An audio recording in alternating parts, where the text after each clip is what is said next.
life does. It's just kind of Yes, not life. That's why I sent you this video, Broken Hearts Are for Assholes, because I think many people feel disappointed with Trump becoming president. Yes. Well, it's a shock. It shows the present too much. People have their jobs, their roles. They think these roles and activities they do are important. They think that they have a fragile identity invested in this thing. And Trump shows you the top position, and what a joke it is at the top. That's shocking. Yes, because we tend to romanticize not only love, but politics, arts, everything. And purpose. We have to have a purpose. Yes, and as you said, during the Romantic era, there was this retrieval of the Raphaelites and all the Gothic and the cathedrals and the medieval, because we tend to have this romantic view of things like love, which is not the right one. It's deformation, like Zappa will always say. That is not love they're selling you in these songs. Yeah, did you say deformation? Yeah, deformation? Yeah, deforming. Deformed. Yeah. Yeah. Now, here's an interesting point. Distorted, you will say. Distorted. Yeah.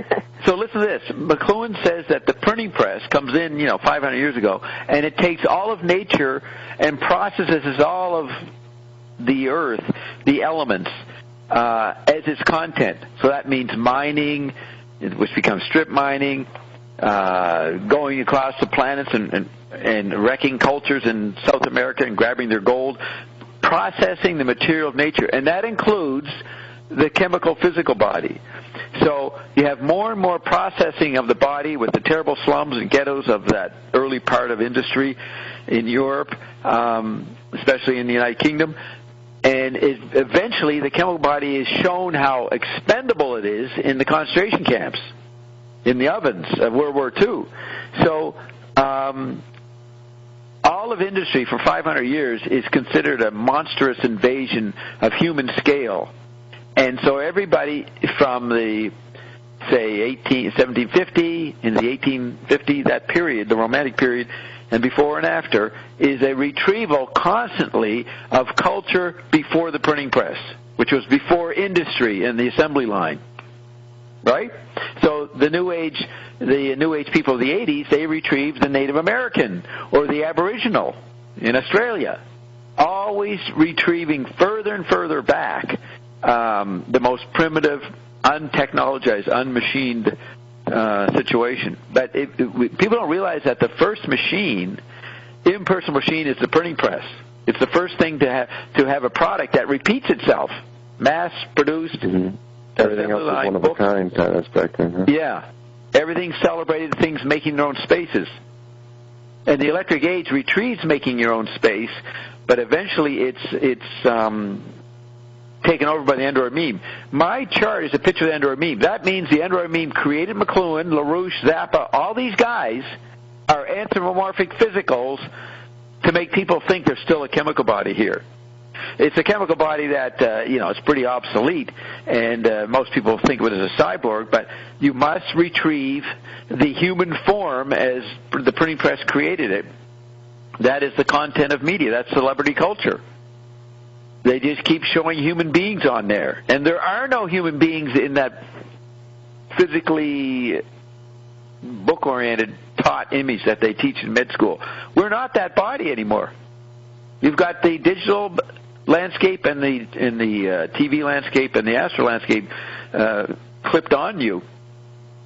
So we have more and more. I go online and you go to one of those British papers. They have 50 fucking stories on the right-hand side about 1 million celebrities. Every little T-shirt, some idiots in one little TV show. They have an article on them. This endless marketing of the image of the human form. And yet in academia they say, no, we're in a post-human situation. They don't know how to image it. And then you have Ian coming back retrieving the post-human with a new archetypal invigoration. Ian's not retrieving the human, he's retrieving the pre- and post-human. Yeah. Pre- and post-human. But you have to really see how the printing press created this abstract visual space that started to eat up the whole planet. And it's called imperialism, colonialism, industry, empire, capitalism, all those derogatory things that show that people are just victims of monstrous capitalists. That is just a complaint about the effect of the printing press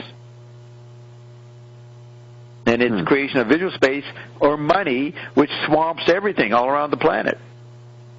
Yeah.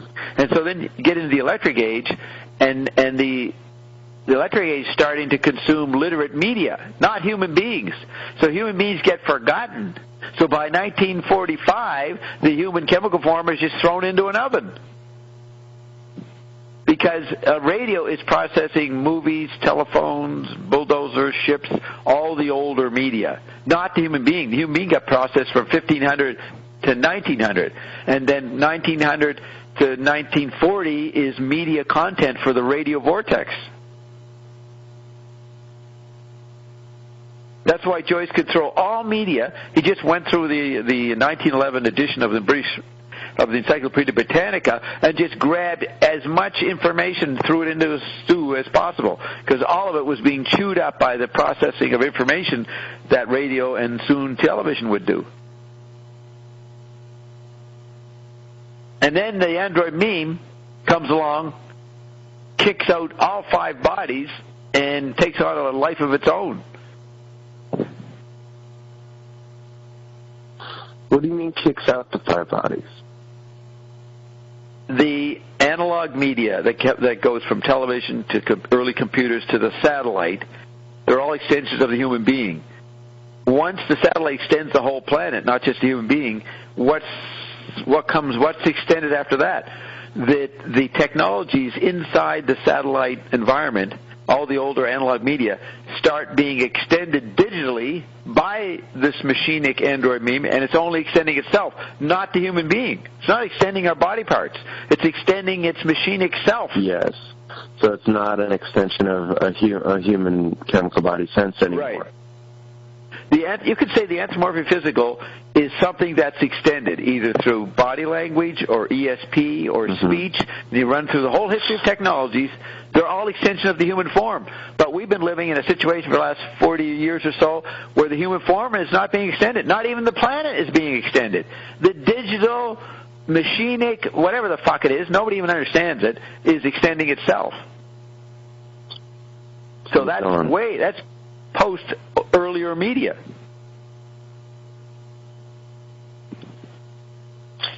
And, Baudrillard would say it's not even a medium. It is an active process that you can't find the origins of, because it's like genetic cloning. As you clone more and more, you can't remember what the original thing you cloned. Or you can't find it, apparently.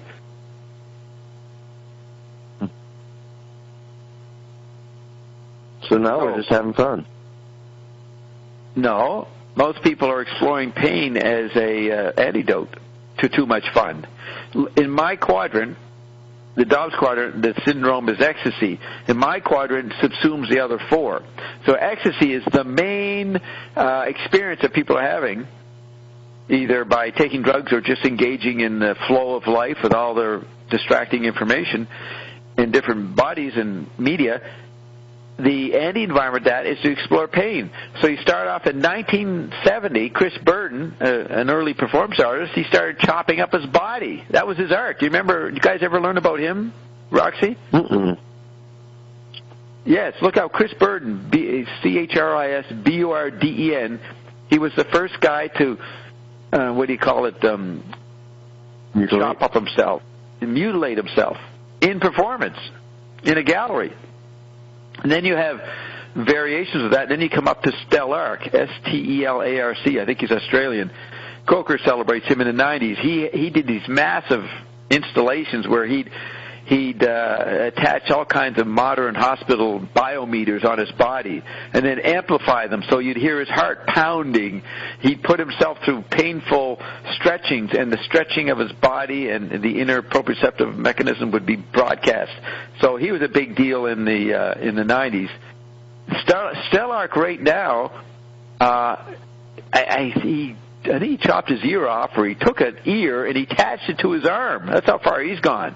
Now, he's taken the chemical body a little too literally, but he attached a body part to his arm. So to do this, he had to go around and talk to surgeons, and no surgeon would do it. It was just too disgusting. It took him a while to find one guy, and a lot of signing and lawyers involved, for the guy to, grow this ear on his arm. And that's what Stellark's doing lately. So then, then you have jackasses, mutilating the body. So McLuhan said in the 60s that pain is the new dynamic to explore. So everybody's exploring pain in some way. Like, you obviously are sick. You need medication. So 99% of the population is treating pain or exploring it by taking antibiotics that create even more problems. So it's what Croker calls a nihilistic situation. People are just suiciding themselves. Croker says you can be either an active suicidalist or a passive suicidalist. Both of them are suicidal. Unless you understand what's going past the five bodies or even past the chemical body, you will get lost in the chemical body dilemma. And you will explore pain as discovery. What do you think of that, Roxy? Plight of the little man. Yep. The plight of the little human. Are you still... Oh, Roxy gone? Did you get knocked off? Let's see. Time to check the monitor. Oh, look, my thing is out of... Retry now. Okay, so you're there, Nate, right? Yeah, you're still on. Yep. So it looks like... so I got to call, bring Roxy back in. So I'm going to put some music on so that I can go look, get some materials to read. You still going to be able to stay up, or you had enough? I think I'm going to go to sleep so that I can hop back on tomorrow. Later. Okay. Yep. No, you got an incredible bunch of stuff from me tonight. Yes, just a wealth of good patterns. Things. Yeah, just patterns. Let me just see. Yeah, let me just see. Is that you, Bert? Are you coming in under blocked? Has Bert arrived yet? No, it's not Bert. I don't know who it is. Okay, so what? You know what? I want to play you a bit. I want to play me talking. I want you to hear Nardwuar, the human serviette. Yeah, okay? That sounds good. So I did listen to that in the archives, but I'm sure everyone would love to hear it again. Yeah, I'm not going to play it all, but just to hear how absurd this guy is. While they were celebrating, the Church Subgenius was celebrating it.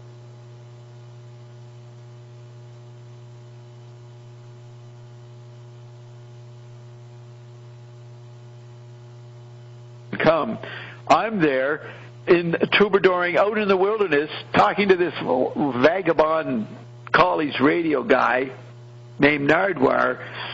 Talk about fringe. I was there in nowhere land. That was how I... And now, it was way underground. Right. And it was so underground that when he invited me back on, I let the Subgenius know about it. So this time they weren't caught off guard. This is like a year later or something. They all invaded the show. And unfortunately, there's not any recordings. The recordings of that got lost. But, man, that was quite a battle between me and them. Nardwuar was just sloughed aside, put on the sidelines. He didn't know what to do.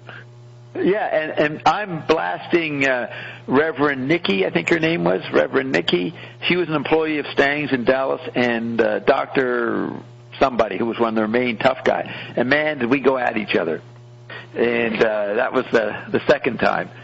Okay, so we scroll down to July. Also, you said you had some stuff that you were going to play of Ion, too. I just remember that. Yeah. You said you were meaning to do that. I'm going to do that, but that's later. I don't know if we finished. I don't think we finished it. We haven't finished the episode, and you want to go to bed, so you'll have to hear the recording of that. I'm going to play that later, after you've gone to bed. I feel a little elbow in the ribs. No, you can stay, but you say you want to sleep, and I'm not playing that. No, I do. I thought you were just giving me a little grief, like friendly, sort of like, but you just want to go to bed. No. Yeah, you're going to go to bed. You have to, and I'm not going to play this stuff for a long time. We haven't finished with the Zappa show yet, I don't think. So once that's done, then I'll do the digital. Okay, so I'm looking. Good thing this is live in front of a taped audience. Yeah, no, Ian says in front of a recorded audience. The fucking audience is simulated. It's recorded. It's already been recorded, the audience. That's how I take it. The live show in front of a recorded audience. Well, they're recorded, but look at that. It could mean it's like simulated laughter, canned laughter. Yeah, we got the laugh track. I wish I would have had the laugh track on some of those jokes I threw out, but I was mumbling, I guess. Yes, at the very end you were. Did you do jokes before that? No. I'm harvesting the chuckle that you get when you lose out on a laugh on a bad joke. You get to make fun of that as a bad joke to get at least a little chuckle. Okay, I'm going to start playing this, and then you can listen to it as you go. So as you prepare for your life in the other world through sleep. So we make sure that that sound is gone. This thing is up. Volume is up. Okay, nice talking to you, Nate. Yeah, you too. And okay, so here we go. This is July 17th, 1998. You're listening to CITR Radio, FM 102, Cable 102, Vancouver, British Columbia, Canada, and it's time right now for the Nerdwar Human Soviet Radio Show. And who do we have on the line right now? Bob Dobbs. Who are you? Who are you? Well, there are two images circulating of me in the media. There's Bob's Medicology and Bob's Medicology Squared. Two albums were put out by some McLuhanite disciples in Toronto in 92, 93. In 1980 or so, pamphlets started to surface out of Dallas talking about J.R. Bob Dobbs, and it's known as the Church of the Subgenius. That is another cargo cult that was inspired by my doings in Dallas in 78. So there are two images, J.R. Bob Dobbs and the voice image you get from listening to the CD, Bob's Medicology. You're talking to the guy that really did it. You really are like Bob Dobbs. Like, you are, like, who is Bob? I'm confused, Bob Dobbs. Like, I mean, you really are legendary, aren't you? Are you really the Bob Dobbs? Like, did you start the Church of the Subgenius, Bob? No, what I did is, I was born in 1922 in Paris. I grew up in an aristocratic situation, so I was brought into not the world government. It was an international intelligence agency, but I call it, once you get into 57 and the early 60s, the solar government. And the solar government basically treated the world as a test tube and did genetic programming via collective media. Genetic engineering per se was a minor avenue working on the old obsolete remaindered flesh. So that was my background. While I was doing work for the solar government, I was in Dallas in February 78, and I met these two young men at a bar. Their names were Doug St. Clair Smith, and another guy was Philo Drummond. I don't know if that was Philo's real name, but that's how he was introduced to me. Well, over the next couple of days, I discussed various interests they had. They'd just come out of college. They had read Robert Anton Wilson's Illuminatus Trilogy, Art Klepp's Boohoo Church. They're normal kind of guys from college in the 70s in that atmosphere. So I started telling them a few things that actually did go on, rather than in the realm of Robert Anton Wilson and speculation. And this inspired them so much they came back for the next couple of days, and I fed them more information.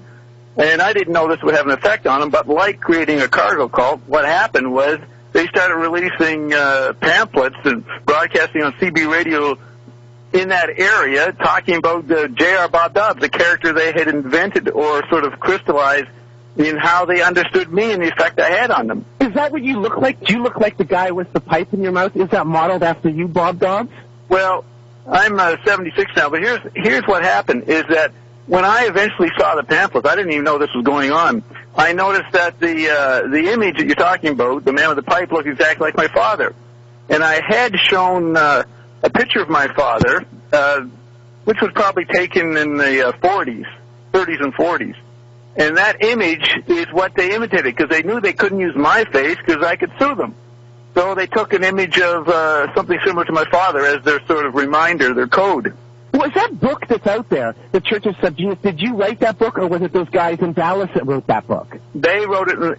They took my information. Reverend Stang, he created a new name for himself, Doug Sinclair Smith, called himself Reverend Ivan Stang. He took LSD and lots of other stimulants, and under the influence, sort of put together ideas and images that were implied by what I had told them. So if you flip open the Subgenius book, that is your stuff that's in there. That's an interpretation of my stuff. Now, Bob Dobbs, are you Bob Dean? Because I saw something listed somewhere that said, Bob Dean, traitor to Canadians everywhere, claims J.R. Bob Dobbs is based on himself, utter wanker, calls people up and bugs them. Well, you did call me up last week there, Bob Dobbs, and you are live on the Nerdwater Human Soviet radio show. This is Bob Dobbs, the guy from the Church of Subgenius, or so he says. And if you'd like to speak to Bob Dobbs, it's 822-2487-UBC-CITR, and you can speak. You are the original Bob Dobbs, aren't you, Bob? I am the real Bob Dobbs, and I think you just read a posting from Popes Lilith out of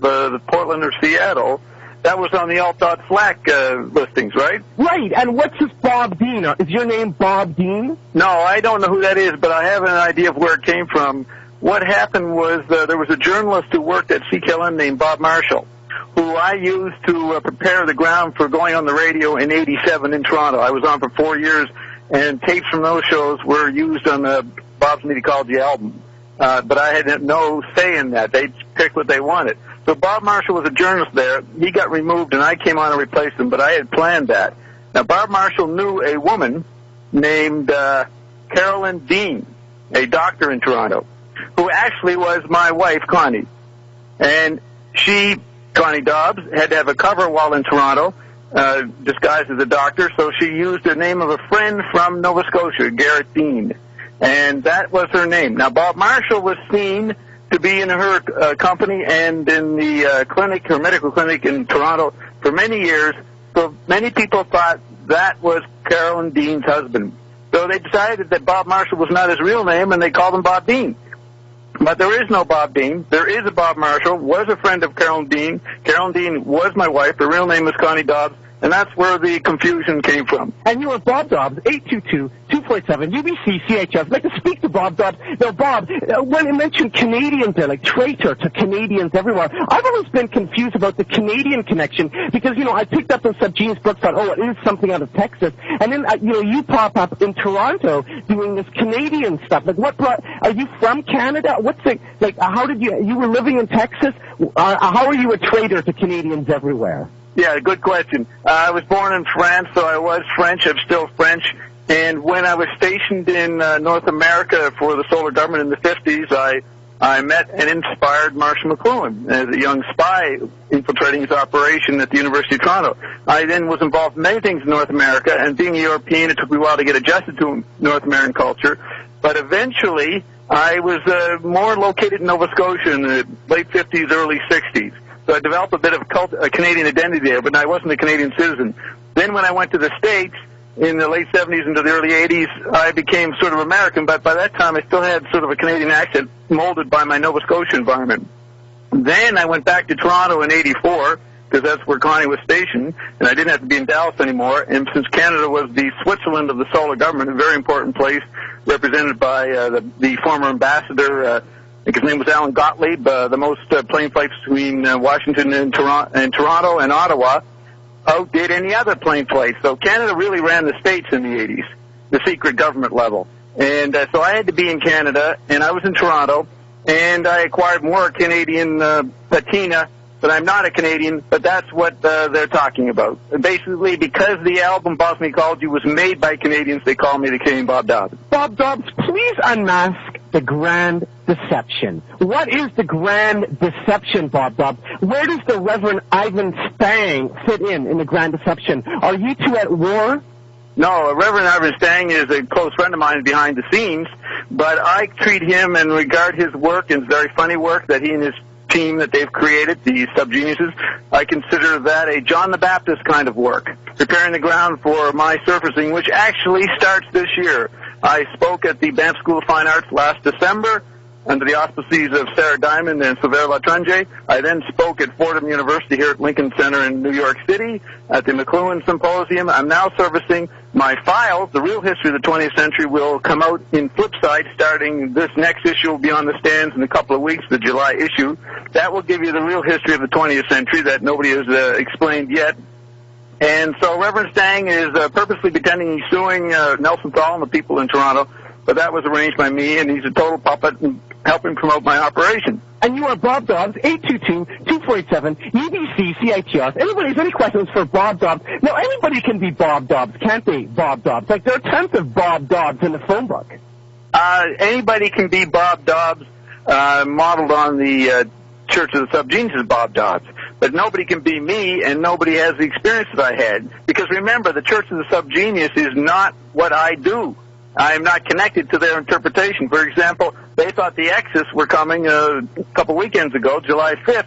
And, of course, I've always said in my Toronto show many years ago, the Exes landed, the extraterrestrial intelligence landed in February 1988 and helped me take over the Secret Council of 10. I used to play recordings of a conversation between me and the Exes. So the idea the Exes were coming as a monster UFO gang a couple weeks ago was not going to be fulfilled. Now, Reverend Stang has a problem what to do with that, since his whole cult and cargo interpretation of me was based on that. So there is something about the Exes that I need to clarify as the times improve towards the opportunity for me to do this. Well, Bob Dobbs, if you are Bob Dobbs, what are you going to do? Like Jesus, when he comes back, he's supposed to turn water into wine. What are you going to do, Bob Dobbs? That's a very good metaphor, water into wine. We've been through 2,000 years in astrological terms. It's been the age of Pisces, and we're moving into the age of Aquarius. Well, and I'm talking strictly astrological terms. The age of Pisces was symbolized by the fish and was the period of the water. What I'm announcing is what Awareness Channel right there in Seattle, just south of you in the middle 60s, the idea that Rai returned to essence and our basic tridoshia of earth, of fire, air, water is being mutated, so water is dropping off and mutating into akasha. This will have amazing effects on all our beings, inner and external, and on our machines. We right now are seeing the externalized mechanical version of water with the liquid web experience that people have, the internet and all that stuff of the fluid interactivity. That is the machine imitating water, pretending it's the second coming, and the mutation of water into wine. But the real fact is that water will be transmuted into akasha, new being. And that's what Connie and I are bringing forward with our medical marvels. And cold fusion, we're supporting the use of cold fusion around the world. There's a great Pons and Fleischmann invention that Japanese corporations are funding right now. Caller, are you there? Go ahead to Bob Dobbs. This is Bob Dobbs. Yeah, well, he says he was born in 1922. I'm wondering what he was doing during World War II, because he should have been serving. He was of age, right?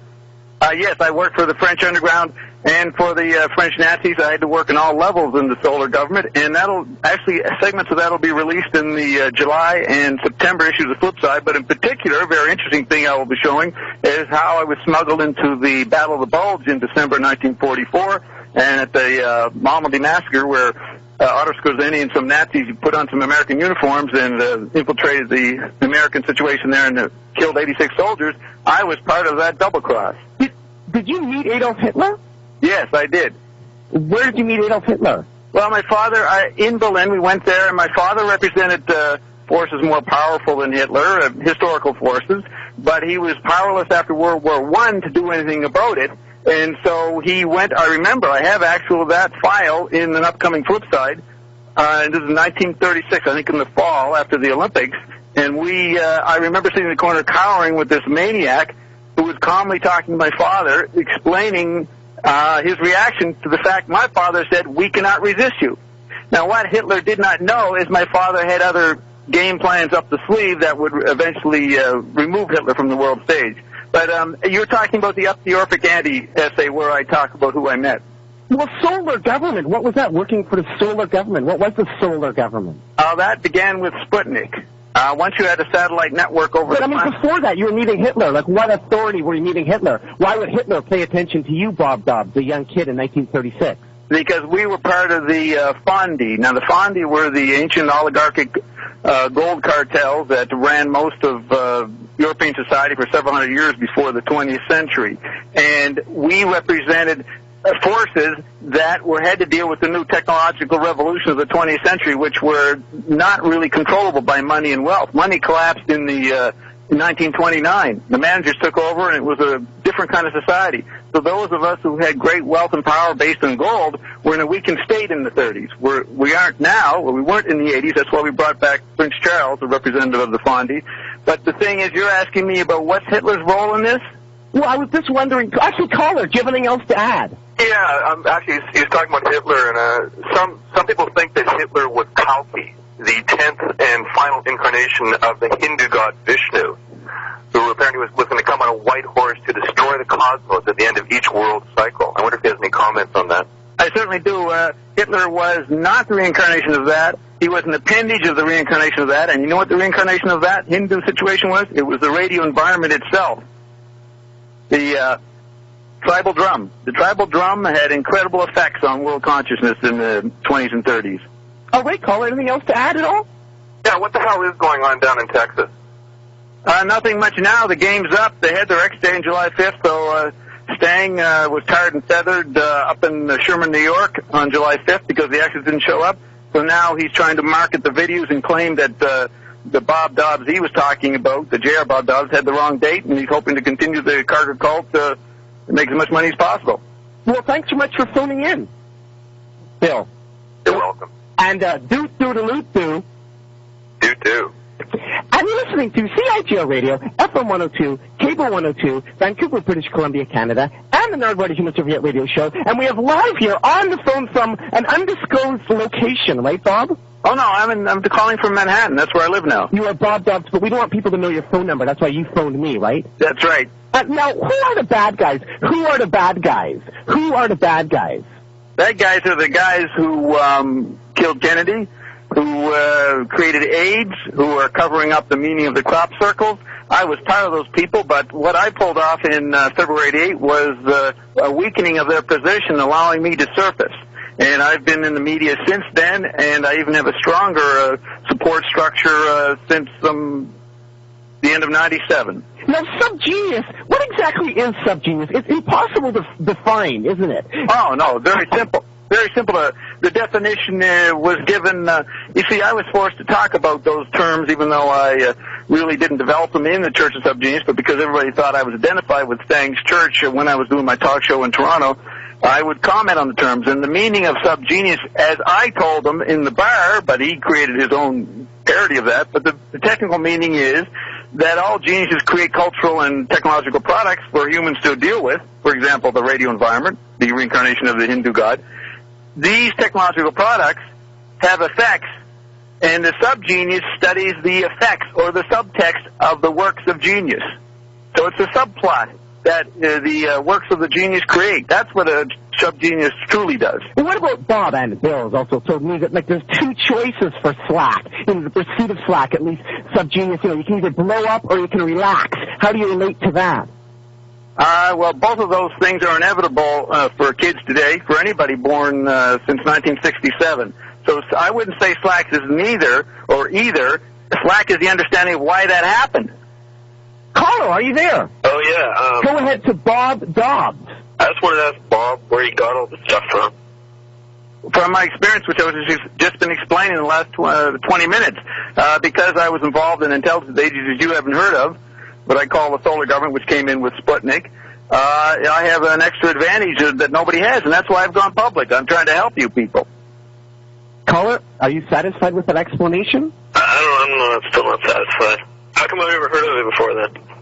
Oh, that's part of the problem. No, but this caller is not, you've not heard of Bob Dobbs then, caller? No, I've never heard of him. And the Church of Subgenius. Now, Subgenius is quite popular. Actually, a member just ran in here to CITR. Just said he's a member of CITR Radio, Bob, and he's also a member of the Church of the Subgenius. Now, Subgenius is not a fan club, but you want people's money, don't you? No, I don't sell any products. I've never made any money. Reverend Stang does, because that's what a cargo cult will do. They try to profit from one of the hypnosis that they got from it.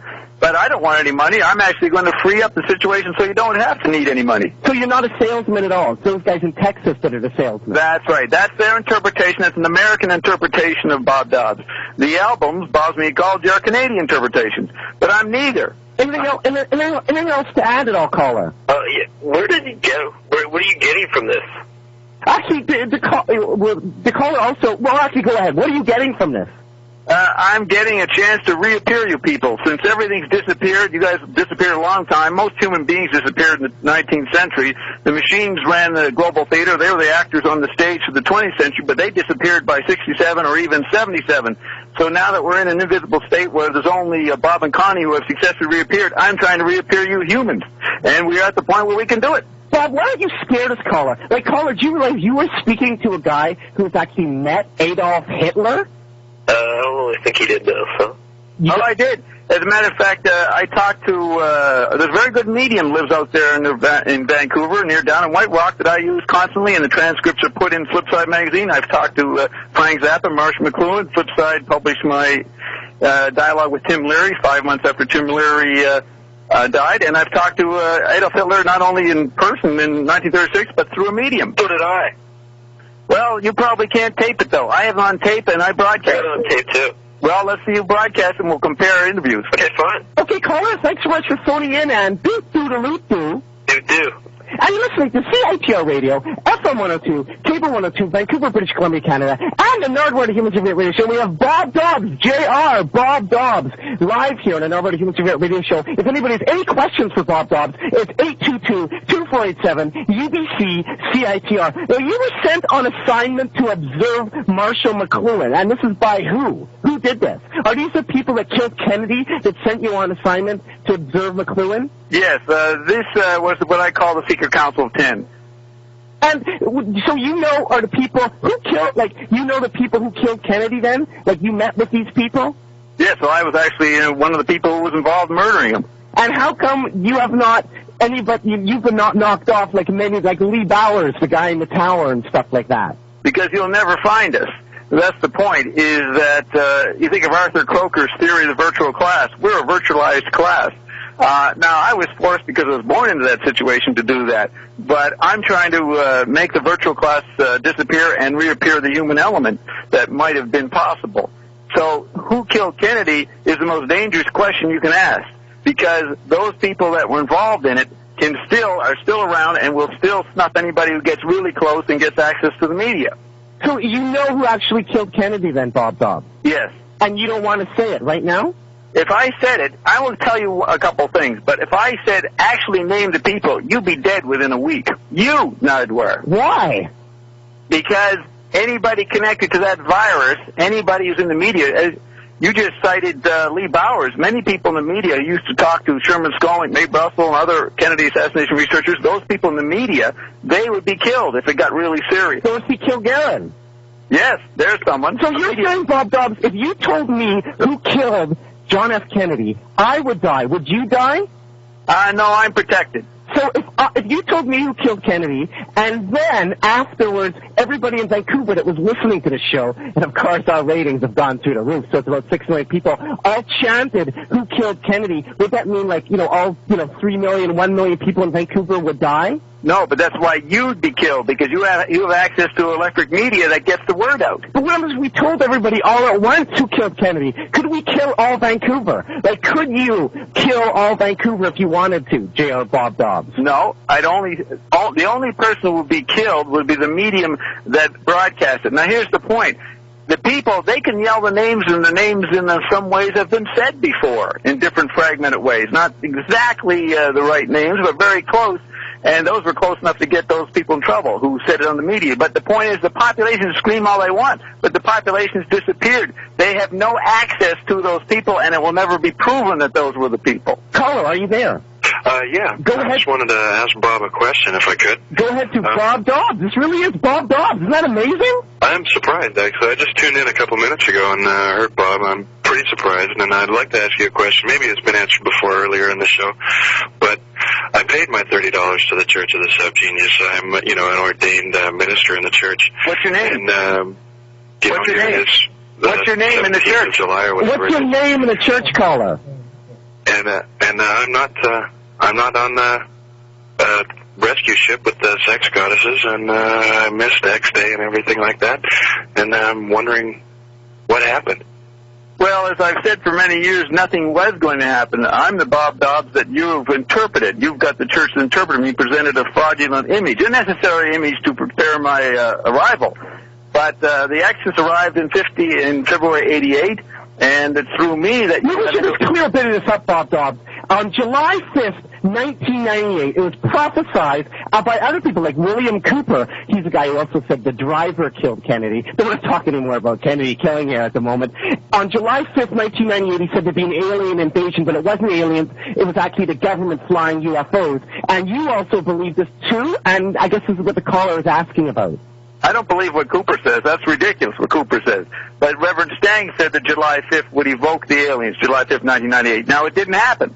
And he was tired and feathered, and you can go on alt.slack and read all about it. Many people are confused who were members like our caller and wondered what to do about it. Well, that's what they got to work out. But what's lucky is you have me here to tell you what actually is going to happen and what did happen. For example, I'll tell you one thing about the Kennedy assassination, just so that you have this one fact to sort through the situation. Lee Harvey Oswald actually was one of the people who shot. Now, he was instructed to miss Kennedy, but he accidentally hit him. But the reason Oswald shot and was not supposed to hit him because he was in on the earlier attempts on Kennedy, which were merely warning shots. Now, this is something that's never been said before, but use that fact. You can sift through a lot of disinformation to focus and winnow down things. Where were the warning shots fired against Kennedy? Because of what he was doing with legislation and with potential activities in Vietnam.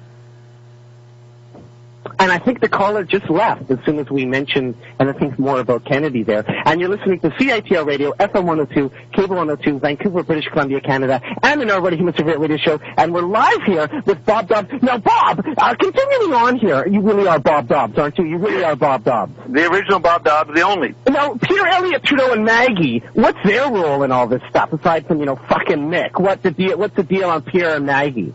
There's no deal. I mean, basically, British intelligence brought in Pierre Trudeau. He had been very active in Paris in the late 40s and early 50s when I was there, and he was a necessarily well-conditioned British intelligence agent, which was setting up the position of Canada as the Switzerland of the solar government. He was a very important person, a very nice man, and he acted his role in history, and he's caused the division of Canada.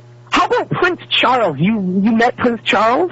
Yes, he was one of the people I had to fight on the Secret Council of 10. And have you corresponded with him still? Like, can you give me his phone number?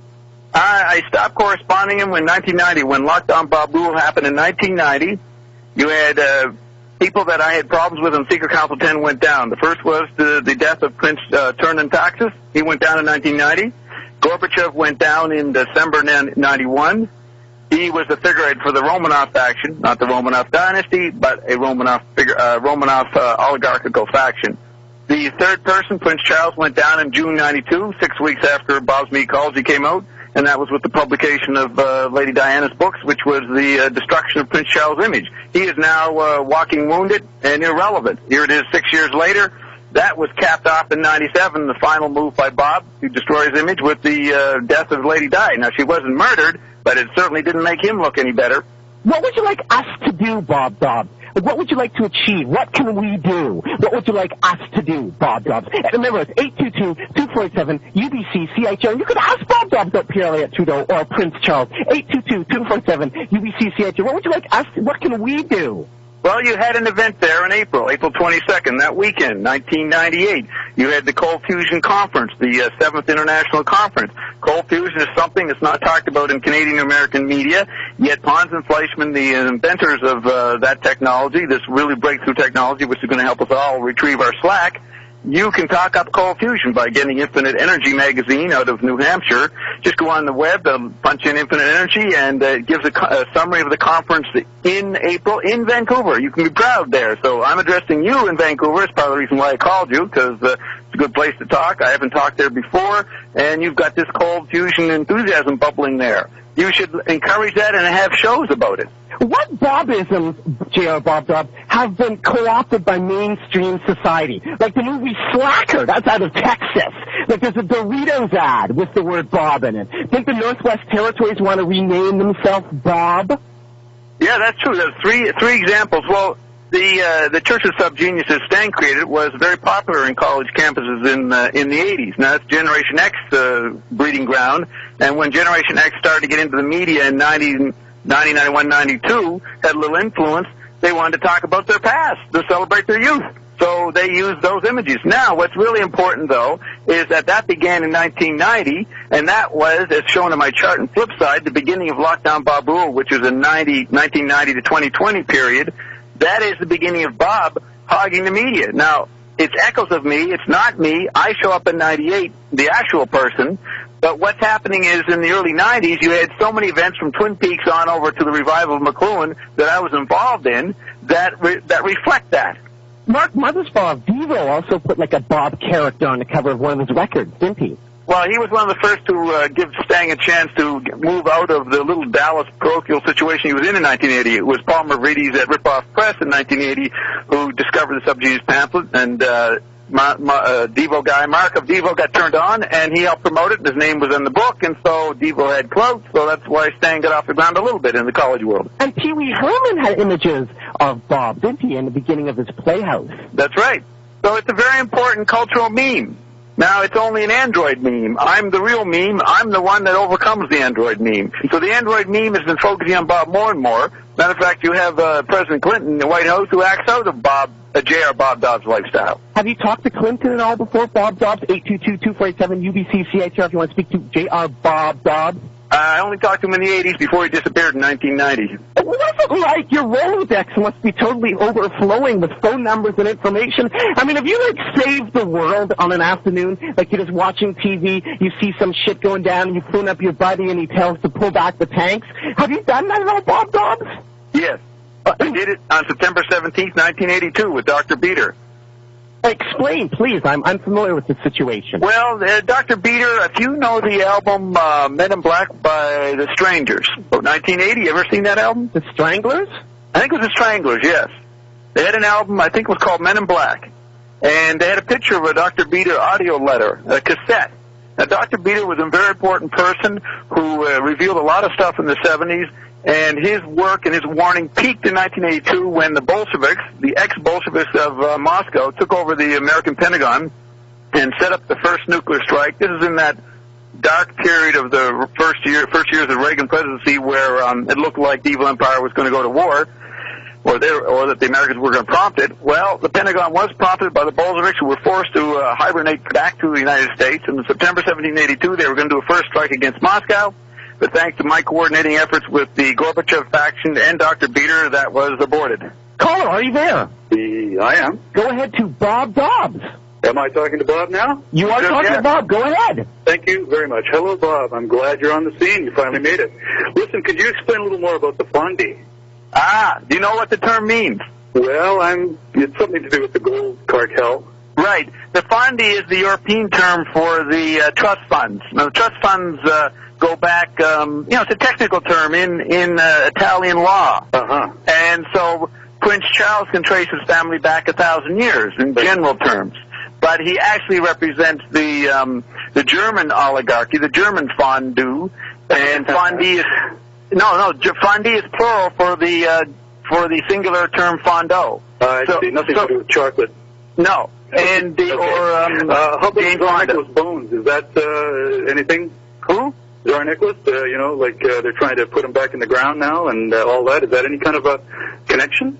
Yeah, that's the, remember in the 19th century, Queen Victoria was related to all the royal families. Right. And that is the fondue.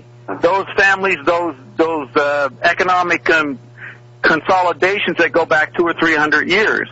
Is there a way to topple any of this? I mean, are you a good guy, Bob Dobbs? Are you a good guy? Are you like a Robin Hood? Are we happy to have you? Are you fighting for us, whoever we're fighting against?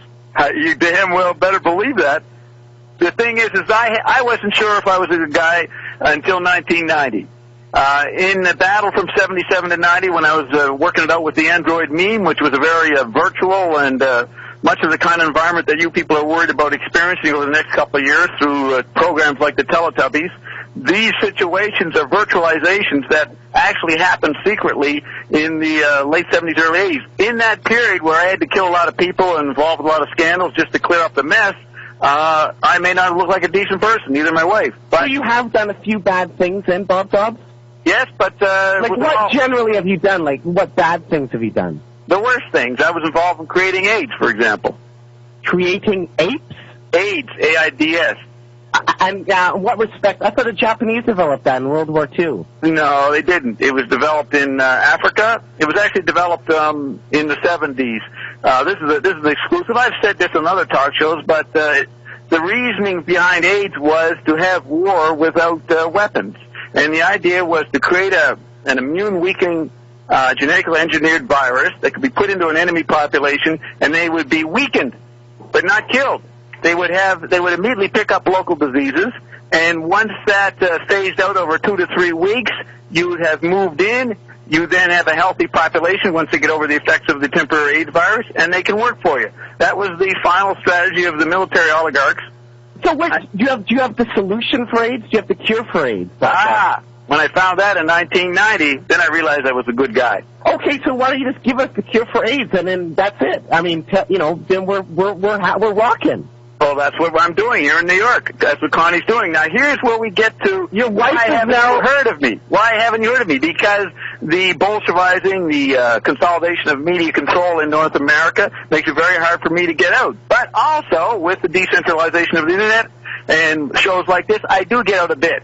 Now, this will happen over the next couple of years and decades, and over the long run, I'll be an old man then, but I'm very healthy. Because I have these kind of treatments, I will get this stuff out to you. Bob, have you ever walked into a room and seen somebody there, and they felt your presence and just wanted to run away because they know what you stand for, they know that you know what's really going on?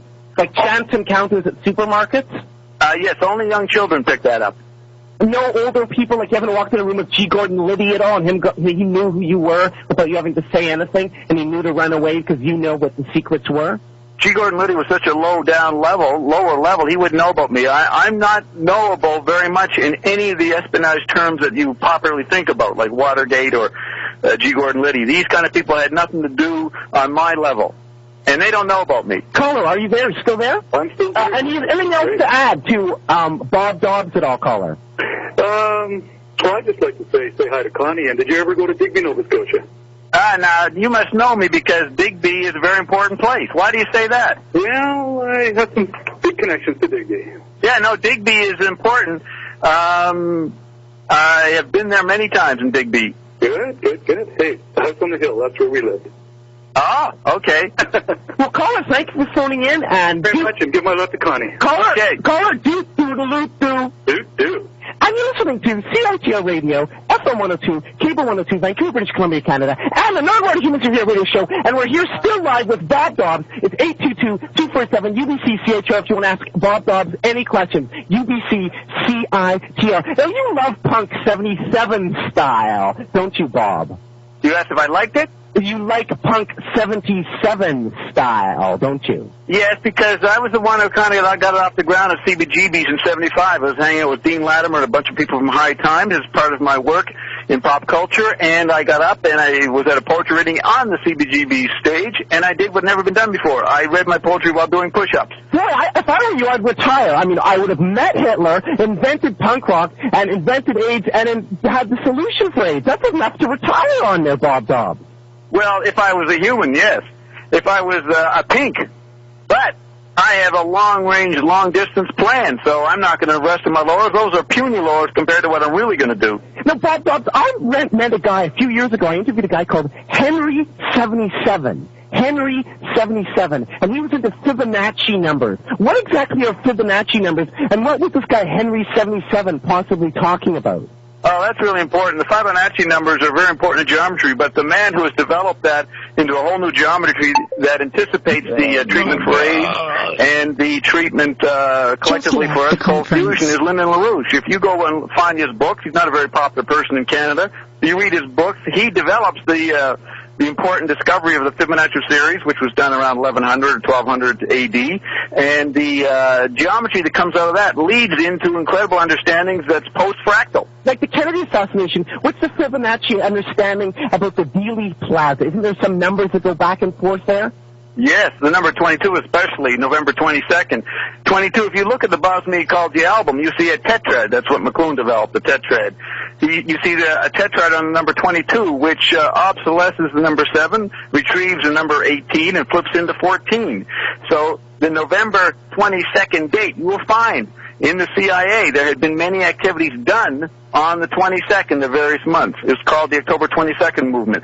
So the importance of the number 22 is the numerical aspect of Dealey Plaza. As for the Fibonacci series and Orphic Baroque spirals, that was the quintessential postmodern espionage event, which turned into a house of mirrors that nobody could solve. Caller, we're part of it. Caller, are you there? Yes, I am. Okay, we are back. Let's remove that interview. That's pretty good. That's me and Nardwar, July 17th, 1998. I was on fire there. I had a lot to say. Welcome the opportunity to put it on the record, which we now know is way more accurate than anybody thought back then. Okay, so we've got, let's see who is here. Now, Bert, are you there, Roxy? Yes. Yeah, Bert emailed me. He spilled some coffee or something on his computer, basically fried his computer. Oh. Yeah, he says, "Hi, Carol and Bob, I spilled tea on my keyboard. I am attempting to dry it out in order to Skype." So, let's see if he showed up on the, where is it? Okay, we have one blocked. Doesn't look like anybody's here of potential Bert being. There's Sean. There's somebody who's unblocked, but they're not saying anything. Then there's, I better renew this. That's what I got to do.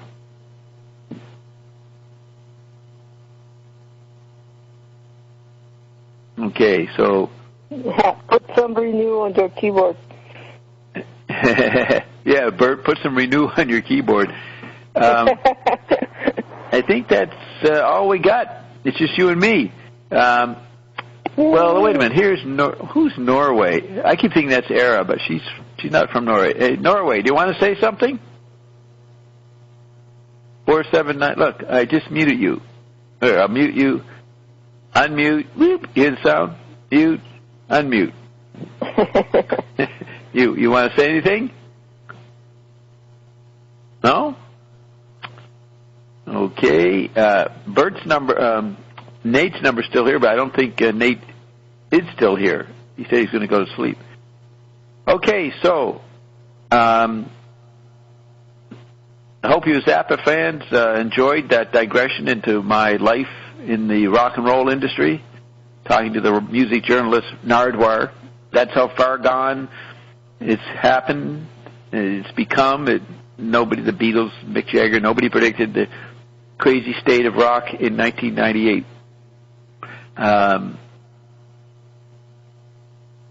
Are you ready? I'm ready. Ready to do the next part. Okay, so let me... Yes, okay, I was thinking... I just wanted to make a final point about the troubadour subject, just to finish that. Okay. This, I think, just like Zappa was always criticizing that love was deformed by this romantic idea of love. Yes. We also had this deformed idea of spirituality, I think one of the biggest findings that you had made as a troubadour was exactly to bring the non-physical and present it as it is. Yeah, casually. Without the veil of New mystery. Age, religion, mystery, whatever. But as part of our being. Yes. It's a natural fact. And yes, I think that's very revolutionary, because all this time we all need to get in touch with that non-physicality. And we were actually separating more as we try to be spiritual. Yes, that's an important point. So you're separating yourself from the non-physical by trying to get in touch with non-physical. Yeah. Yes, and getting into religions or practices that are not really helping you complete. Right. It's just distraction or entertainment. That's a big statement to, if you understand what you're saying, that confronts the deepest yearnings of humanity and deepest habits and deepest assumptions about what spirituality is. That's a pretty profound yes, and project. that your troubadour singing, talking, found this other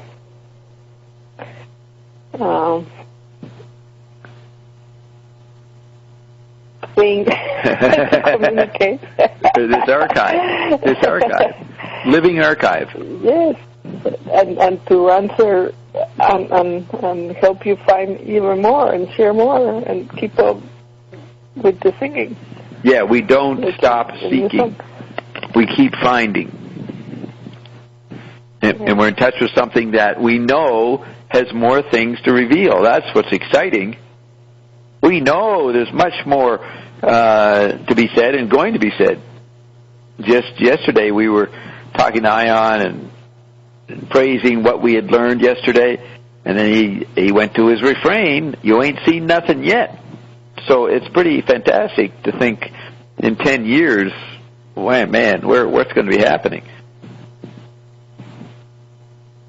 If we haven't seen any inkling of it, boy.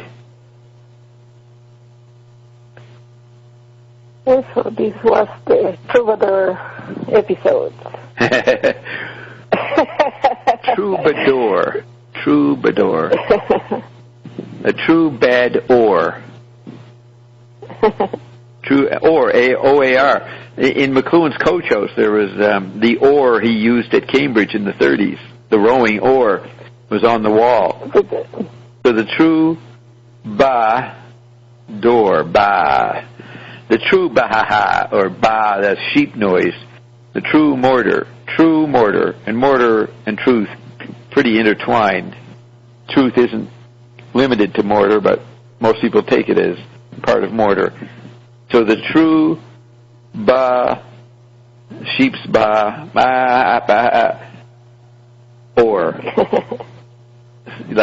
like sailing, rowing, floating in the liquid capital. Noah's Ark with an oar. The true oar. All right, then. True. Okay. I found this article. If you have any other things you forgot to say, just butt in and say them. But you've said the main point is that Iondom is a new kind of troubadouring. So this is from the Melody Maker. Yes, and I really like your singing about Trump, because I think without Ion and you talking about this topic, I think I will be scared. Well, you seemed to be scared a couple of weeks ago when he was talking about Mexicans. You took it personally in some way? No, but of course there are many things I don't like that he's saying, but there is a deeper understanding of what's going on, because, like I said, not all aristocrats were assholes. Right.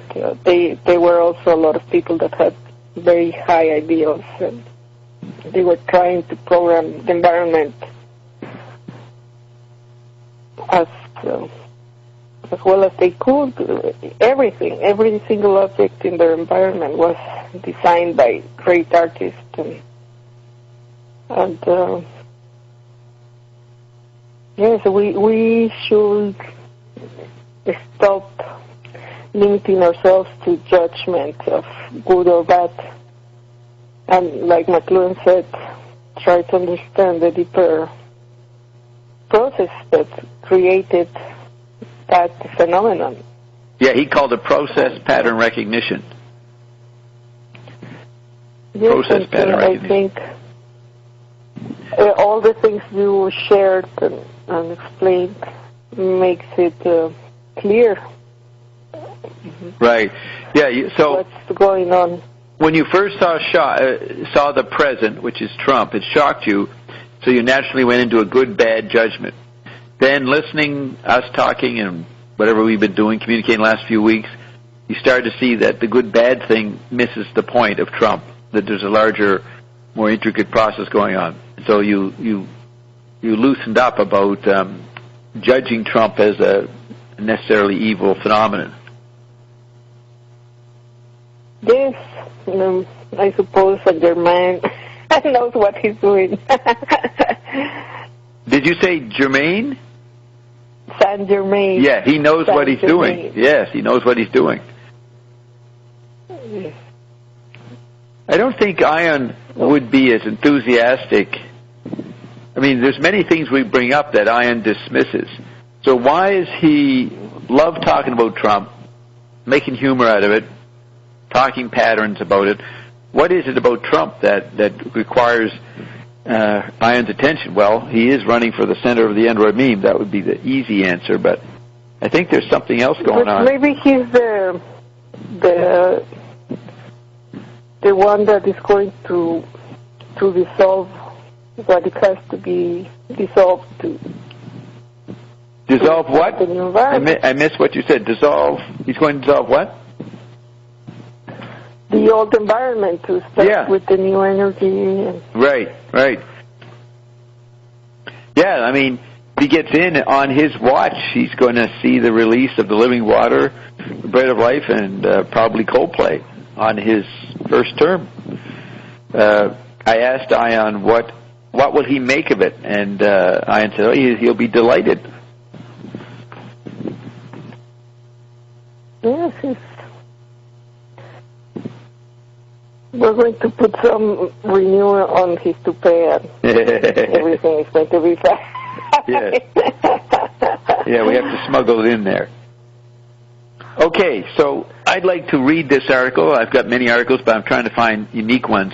This is an interview in Melody Maker, which was a British Rolling Stone kind of magazine. Melody Maker's been around a long time. And this is December 18th, 1971. So this is, 7 days after Zappa was knocked off stage, almost killed. And it's an interview with Ian Underwood, who does the excellent horn playing and other instruments, but he was the most Institute Academy-trained musician in the Mother's Invention in the 60s, before they broke up. He suffered the breakup of the Mothers, but then when Frank got them back together again, with the new Mother's Invention, Ian was part of that band, Ian Underwood. And Ian Underwood's nephew lived in Halifax and became a friend. He was a student at Dalhousie University, so Carolyn met him. So we had an interesting conversation with him, Carolyn more than I did. But he had some things to say about, his uncle, Ian, whatever. Yeah, I guess uncle. So that was interesting, meeting someone who was a relative of one of the band members. So we're going to read this short article to show, what it was like being a band member with Frank. So I don't know if this interview was done before the accident. Could have been a couple of days before that. It took a week or two before they published it. I'm just glancing at it. I don't see anything about Zappa's accident. So this is probably done before the attempted murder of Frank Zappa. Ian Underwood it's called Mother's Pride. Mother's invention. Mother's Pride. So people are proud of Ian being in the band. Ian Underwood was feeling happy. His hotel had given him a back room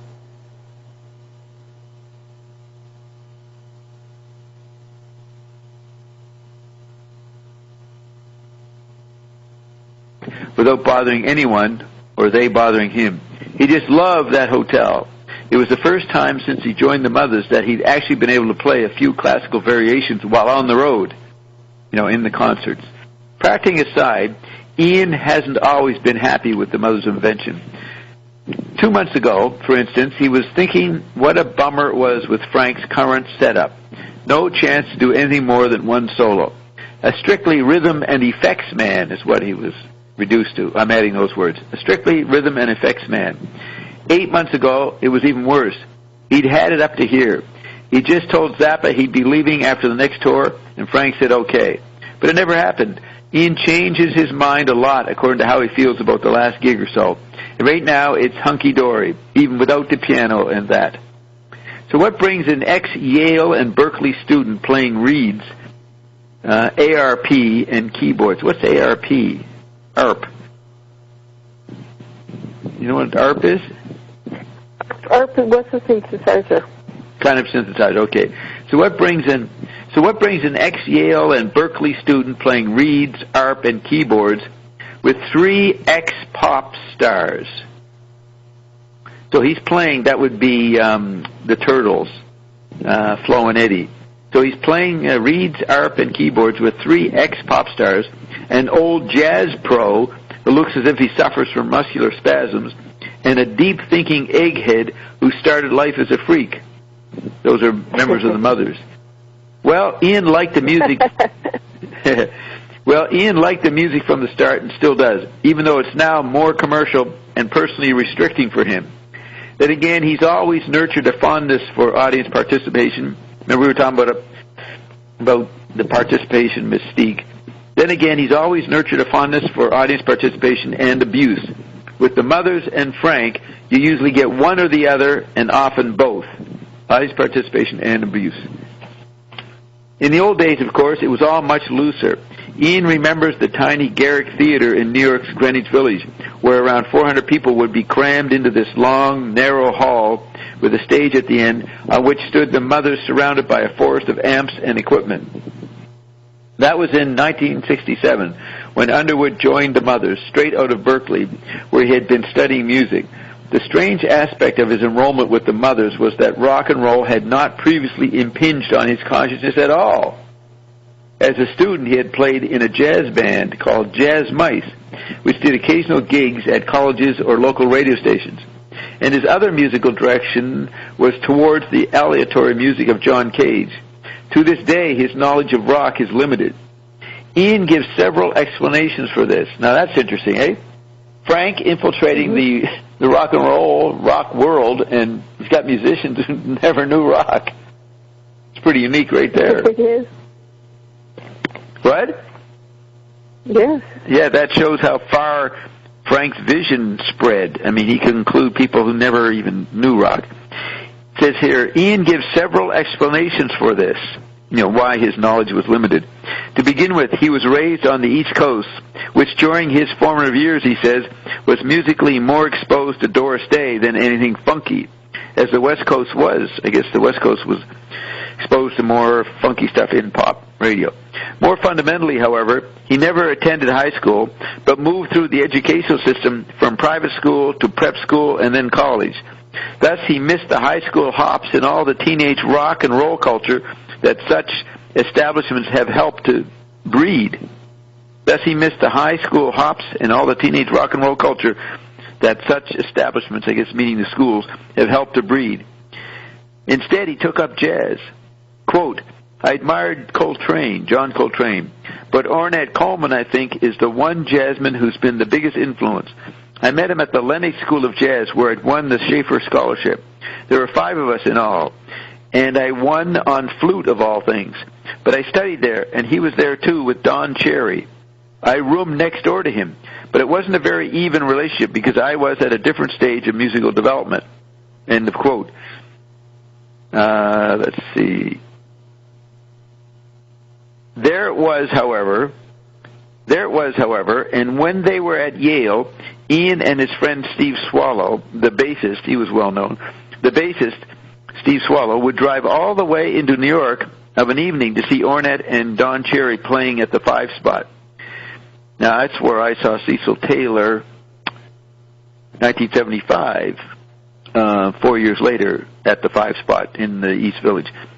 Then they'd get back to New Haven and drink coffee at 5 in the morning to keep awake for lectures at 7. It's weird, though, says the journalist.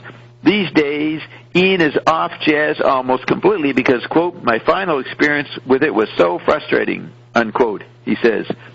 And he says, Ian says, with the people I was playing with before, it was just, what is this? I have to get the right context. With the people I was playing with before, it was just emotionalism and frustration. And I became convinced that these elements would be there in virtually any jazz performance I heard. So I stopped and said, where's this at? I didn't want to pick up my horn and blow my brains out and know that after 10 performances the same things would happen. I have a strong desire, you see, to hear things organized and disorganized things played in context. This is what I've liked about the Mothers.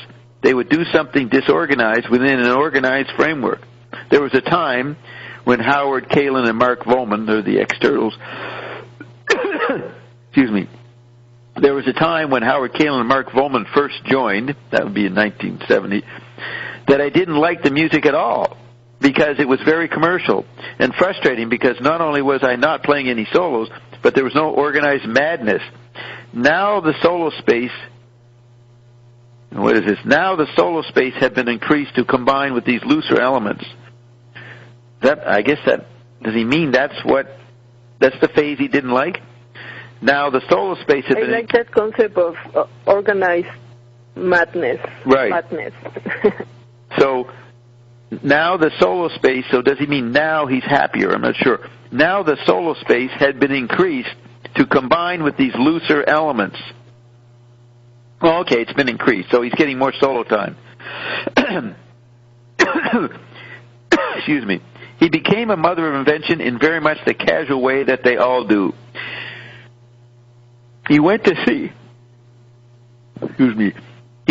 them at the Garrick Theater, where the stage looked like a garbage pit, that's in quote, a garbage pit, and dug the performance so much that the day after he followed them down to the recording studio and started work on Absolutely Free. He thinks it was. He started work right away on the album Absolutely Free, he thinks it was. He then went on to do some gigs at the Garrick Theater with them. When one night Frank called and said, do you wanna? And Ian replied, sure. A couple of weeks later, he was playing at the Albert Hall on the first tour here. It was the first gig at the Garrick Theater that clinched his decision to join. Quote, the music was good, but Frank really had it together. He had it precisely, though not as much as he would have liked, I guess. Frank, because he's talking about what it was before Frank broke up the band, then Frank broke up the band, now it's back, the band's back together, but I think he's implying that Frank didn't like the way the band was going, so he broke it up. So Frank really had it together. He had it precisely, though not as much as he would have liked, I guess. Frank was into conducting, and there were all these little pieces like King Kong, and I dug the audience participation, so I said, yes, that's for me. Since then, the music has become more commercial and predetermined, with an emphasis on intricate arrangements. The lesser flexibility has prompted him, therefore, to think of working outside the Mothers. He wants to compose a lot more, but within what framework, he's not sure. See, Frank had covered how to compose and the whole broad range, So if you wanted to be different and unique, Frank had you beat. So it would be hard for someone to come up with something past Frank.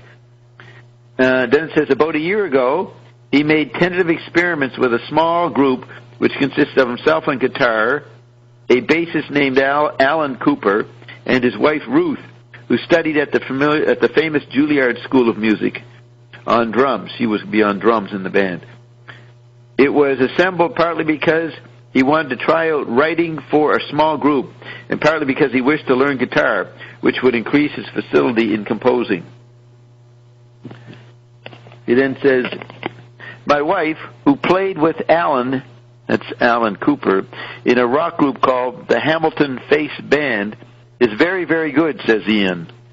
And she made me write parts for the drums because she didn't want to improvise. They were highly complicated and a little bit abstruse, and the music would come out sounding vaguely like Captain Beefheart. It was a mixture of different styles. We rehearsed off and on for 6 months because we were on the road with the Mothers of Invention at the time. He keeps saying just the Mothers. But there's some good music there, and if ever I put a band together, I'm sure I'll use it. End of quote. That may or may not be soon. The Mothers are going to take it fairly easy next year. They will do only 3 tours, and Zappa will perhaps do another Hot Rats album. Right now, Zappa is waiting for the delivery. See, okay, so this is the week after his fire in Switzerland that the Deep Purple made a song about called Smoke on the Water. So they lost their equipment in Switzerland, so they had to borrow equipment. So that's what they're saying. But this is a day or two before the tragic concert where he'd be knocked off stage, which is like about just a week after their concert was interrupted and burnt down. So they will do only 3 tours, and Zappa will perhaps do another Hot Rats album. Right now, Zappa is waiting for the delivery of some electronic equipment, which will have a far-reaching effect on their overall sound. For a start, the keyboard equipment will be compacted, and a few extra devices added to their sound. All this, and not to mention the movie. So it's interesting that the journalist, does not have any inkling about what's going on with the burning of the building in Switzerland. Why didn't Frank tell him that? So, or why doesn't maybe Ian didn't feel that he could talk about it? It was all Frank would discuss it. And it's written. This article is by Michael Watts. I've heard of him. I think he went on and did a book on Zappa.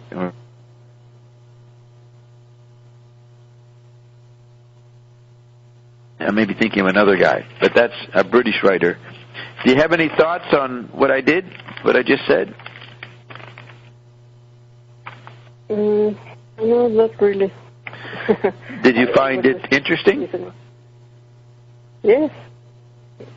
I can say.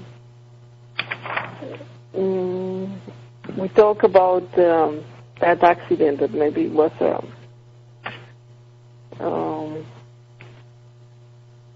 how do you say, when somebody tries to kill you? Because I think there was something else besides that. At first there was the burning, and then he had this accident where he fell down, or something like that. Right. So what are you saying? We had this weird theory that maybe it was planned. Yes. Oh, yeah. Somebody was out to get him.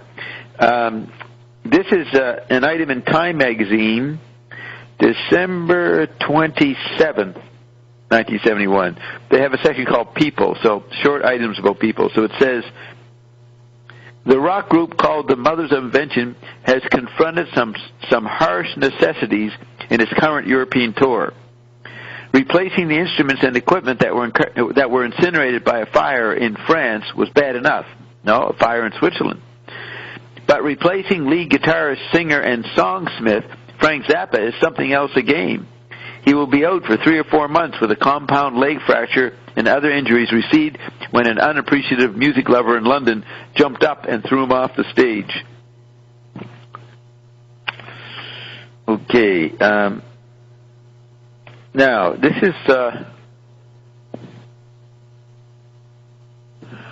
let's start this interview. This is Frank being interviewed in Downbeat magazine, the jazz magazine. And it's dated Music 1971. It might have been a special issue in 1971. It's called An Interview with Frank Zappa by Mike Bourne, and it's called The Aesthetics of Freakery. Okay, so it says, on the 4th of July, Frank Zappa played the second of 2 Indianapolis concerts. At that time, the new Mothers of Invention revealed themselves surely the most consummately brilliant ensemble of musicians performing in the rock idiom. Ian Underwood on keyboards and tenor sax, George Duke on keyboards and ring modulator, Zappa on guitar, Jeff Simmons on bass and vocals, Ainsley Dunbar on drums, Howard Kane and Mark Volman percussion and vocals. Yet Zappa proved himself, as he has consistently since his popular emergence. He proved himself hardly the rock artist most may have expected, not simply a jazz rock artist or any other expressive amalgam, but a serious composer of contemporary music whose bizarre wit and often quasi-perverse stage presence have perhaps prevented, for an audience stoned on image, the ready perception of the true genius in his art, which is certainly formidable. We spoke in the sterility of his Holiday Inn motel room. So Mike Bourne starts, how does it feel to spend Independence Day in the heart of Middle America? Frank says, painless so far, except for the Holiday Inn scallops. He has complained about this motel foods before. According to the press, your group isn't supposed to be officially together. Well, we were offered an extremely large amount of money to play a festival in England. I didn't think it would be such a bad idea. Is this another Get Your Chops Together tour? No, we already did that one. This group has been together for about 4 or 5 weeks. We rehearsed for about 10 days before we went out on the road, and we've played San Antonio, Atlanta, a TV show in Holland, a festival in England, and then Ravinia. Is there a Ravinia in Italy, Roxy? Does it, Ravinia? Ravenna? No, Ravinia, Ravinia. I don't know. All right. And that job last night was our 6th job with that instrumentation. The guy says, you made this line about, quote, most people wouldn't know good music if it came out and bit them on the ass, unquote. Frank Zappa says, I didn't even say good music. I said music. So Frank said, most people wouldn't know music if it came out and bit them on the ass. Music. He's claiming people don't understand what music is? Then he's talking about some other level role of sound in a tactile environment. He's implying music is an anti-environment, not limited to the ear.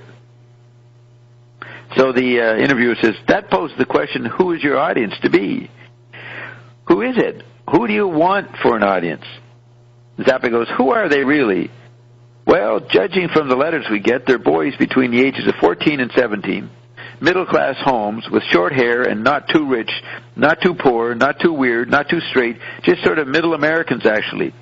We don't have a very strong following among what you would call your hippie fringe or your bomb-throwing leftists or extreme right.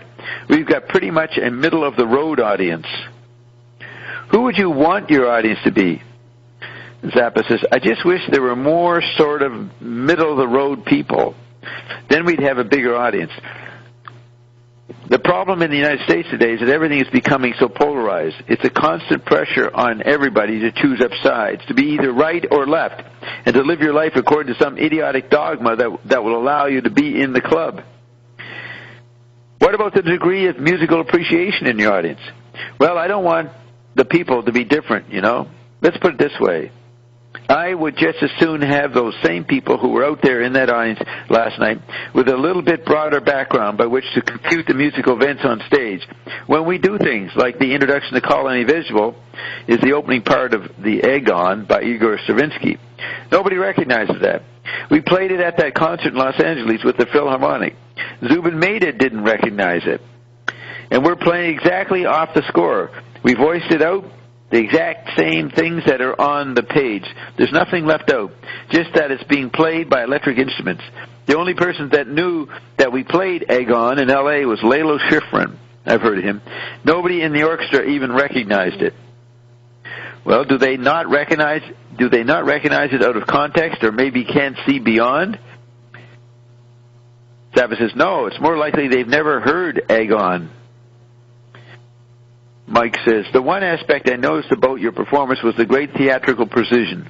The music has that precision as a score, but the dialogue is also that exact.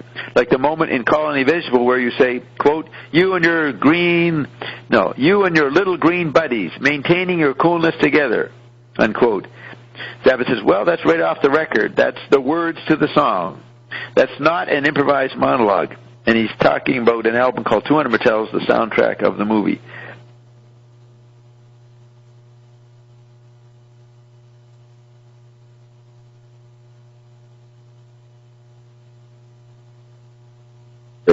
And Frank says, well, that's right off the record. That's the words to the song. That's not an improvised monologue. That's what I mean, says Mike. I suspect many people assume that these are improvised ad-lib bits. Frank says, I don't think that because judging from the response to the opening line of Colony Vegetable, which is, quote, this is a song about vegetables. They keep you regular. They're really good. They're real good for you, unquote. Well, that's the automatic clue that we're now going to play Colony Vegetable. Teen audiences respond strongest to material that they've already heard on record. And judging from the applause, or whatever noises that are coming out of the audience, they already knew the song, which was recorded in 1967. You know, it's been out, so they had a chance to hear it and know what the thing is. And whether they like it or not, they respond to it because they remember it. It's like somebody's going to play something off their record. I'm going to do that again. It's like somebody's going to play something off their record. Mm-hmm. So, Frank says, so you've got to compute that into their response, too. And you have to compute all their responses by that criteria. They'll respond best to things they've already heard at home, things that they've lived with already, things that are familiar, things that they believe they already understood and can make value judgments about. So that means in the global classroom, you're taking in new information. That's like classroom information. And you're supposed to be familiar with it after a while. They'll respond best to things they've already heard at home, things that they've lived with already, things that are familiar, things that they believe they already understand and can make value judgments about. But when we play the Hunchback Duke, they don't say or do anything, in spite of the fact that 80% of the material in it appeared on the Burnt Weenie Sandwich album under the title of Little House I Used to Live In. And also the closing movement of the Hunchback Duke medley is Cruising for Burgers from the Uncle Meat album. So individually, they might recognize those things when they hear them, if they heard the record. But if I say the name of the song is the Hunchback Duke, there's no response. So he's frustrated by the audience is rather dead to him. Hey? Any comment on that? Mm-hmm. Yes, I was thinking, what song is that? What song? You mean in the sense of new song? Yes, I didn't remember that song. Oh, Colony Vegetable. You don't know that? That's from Absolutely Free. Wait a minute. Which, or is it Cruising? What song? Wait, what happened there? Oh, I stopped reading. Hunchback Duke. oh, the Hunchback Duke would come from Hunch and Toot. That play we read, the 1972 play, Hunch and Toot. I think that's where the Hunchback Duke was, but I personally can't remember hearing anything called Hunchback Duke on the records. There may be somewheres in there, but I forgot. So he's saying that people respond to what they recognize, what they're familiar with. But when we play the Hunchback Duke, they don't say or do anything, in spite of the fact that 80% of the material in it appeared on the Burnt Weenie Sandwich album under the title of Little House I Used to Live In. Well, I read this, didn't I? And also the closing movement of the Hunchback Duke medley is Cruising for Burgers from the Uncle Meat album. So individually, they might recognize those things when they hear them, if they heard the record. But if I say the name of the song is the Hunchback Duke, there's no response. Yeah, like when you got to the lines from Cruising for Burgers, that's when you got the ovation. But do you think that theatricality in the band obscures musical appreciation? Or do you feel this is what they really want to see?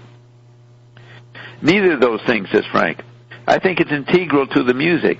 It's as integral as any piece by John Cage. Like, for instance, the one where he has the trombone player who wanders around stage and first blows his horn into a bucket of water and then lies on his back under a piano and plays one note and then gets up and pulls an apple out of the end of his horn and throws it. You know, it's part of the music. For instance, the point where we're just scratching on the strings of a guitar and the bass and doing all these poses around the stage, it's necessary that it be in there. It's necessary that it be in there. It would be extremely dull during that set there and went glonk, glonk, glonk.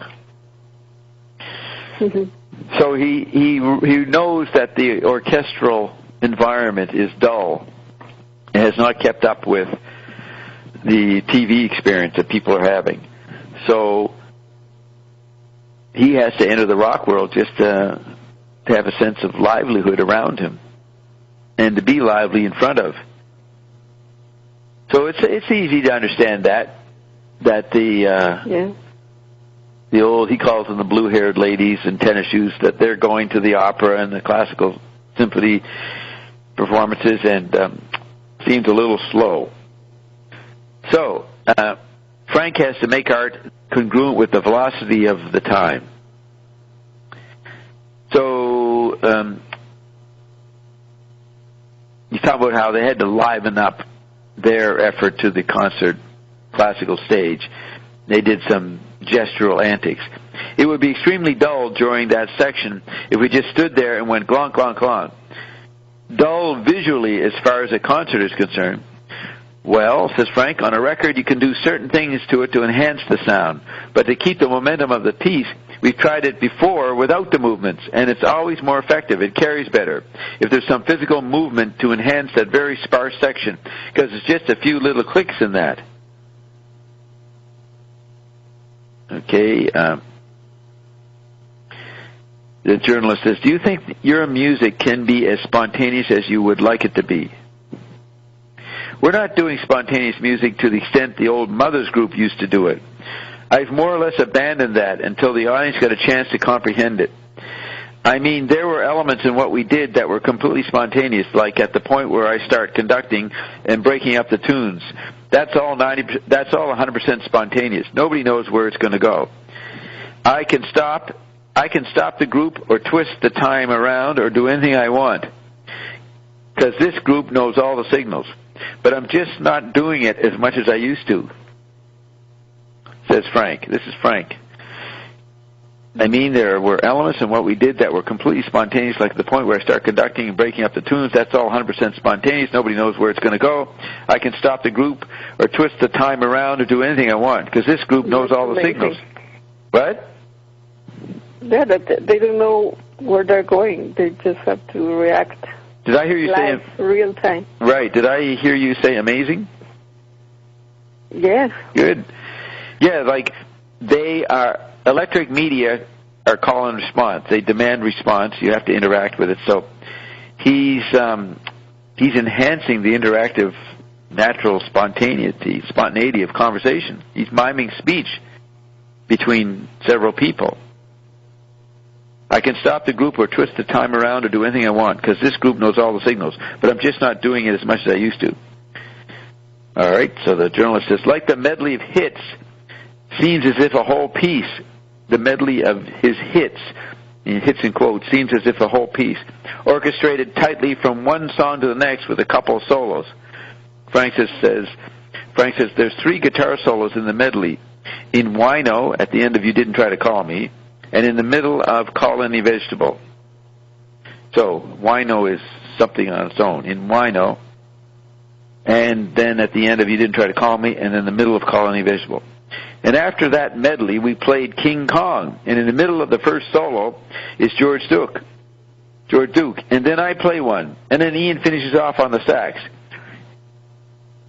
Depending on the atmosphere or how tired he is, we throw Ainsley in there and have him crank off a solo. Yes, you were saying something? No, I just like the phrase he finishes off. Yes, he like right. Killing. Yes, then Ian finishes it off on the sax. Okay. The journalist says, and outside of those 5 or 6 solo moments, the rest is as if you're reading from a score? That's right. We're playing set pieces that have never been given a good performance before, because now that we have Mark and Howie singing in the group, for the first time the melodic content of those songs can come out. Because I was never a good singer, and Ray Collins at the time, Zappa actually, had an accident in his teens, and I forget what crushed, maybe his throat or something. Or maybe that happened in England. Okay, sorry I brought that up. Because I was never, he says, I was never a good singer. And Ray Collins, at the time he was the lead singer, was not very fond of harmonizing with anybody else. So we couldn't get into any of the stuff that we're doing now, the 3- and 4-part vocals, which I enjoy doing. I don't mind singing those same songs over and over again. Of course, this is the first time that we've played that conglomeration. If I'd been doing it for 4 years, I might feel a little differently about it today. But what we're going to do for the next time we go out, is to put together another package of tunes that's just as tight as the first medley. And so we have, say, 3 different shows to choose from. We don't have to do the same. Right, we don't have to do the same one every night. And it takes a lot to get it to the point where those things come off like that. So that's pretty good. You had to deal with the repeating songs in nightclubs, right? Yes, that's why I stopped playing with bands, because after a month I'm tired of the same songs. Yeah. So he figured out a way to loosen it up. Yeah, how to. Yes, it's a lot of work, but it's... Well, he's not considering what anything else that's going on is interesting. He's too smart for everything. He's too snobbish. There's nothing to do but disperse his energy into making and composing music and practicing. That's all he has to do. Yes. We wish the same for you. But I think, yes, it's amazing. But you also need the musicians that are willing to do that. Yes. Because most are happy just to know the songs and play them, and they don't want to. You were by yourself. For the money they're going to get. Yeah, they don't think about it as much as you're thinking about it. You got irritated by it. They didn't, you're saying. Yeah. And they think more effort should get them more money, so they're not willing to. But Zappa won't do the effort without thinking about the money. He won't even invest his own money to make these things as he wanted them to. Well, he did invest his own money in many of these things. He did invest his money. Well, for example, in hiring orchestras, and they're rehearsing before the recording, and then recording many takes until he was happy. That's a lot of money. Yes. Well, they did have record company sponsorship. I guess they covered some of the bills. Yes, but many times he financed himself. Yes, on his own. The orchestral stuff he did on his own. It's interesting how, later, some of the Mother's Invention sued him from the first band. They ripped him off, they thought. But I was always curious about how did Zappa become the leader and then have a big house? Is it because he did all the work of designing the album covers and working with Kalshenko? We don't have a clear image of how he covered his expenses. he was a secret agent. Ah, good point. Yes, he was being bankrolled by the guy who didn't like LaRouche. Bankroll the opposite to LaRouche. So the journalist says, you're missing your front line of saxophones. Well, as a matter of fact, I could probably duplicate that with Mark and Howie and Ian, because Mark and Howie both play clarinet.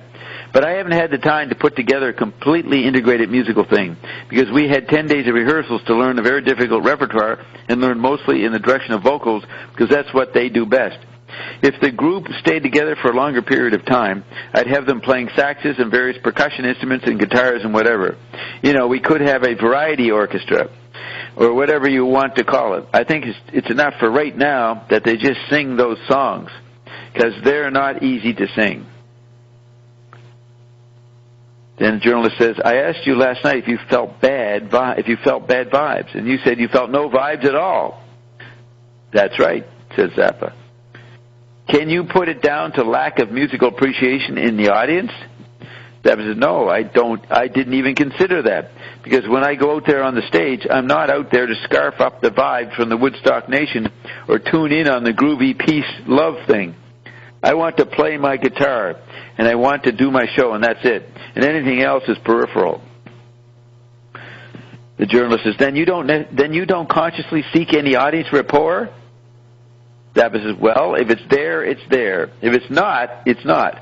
I don't want to go down and kiss somebody's ass to make them rapport with me. Michael says, no, I'm asking, are you playing for yourself more or for the audience?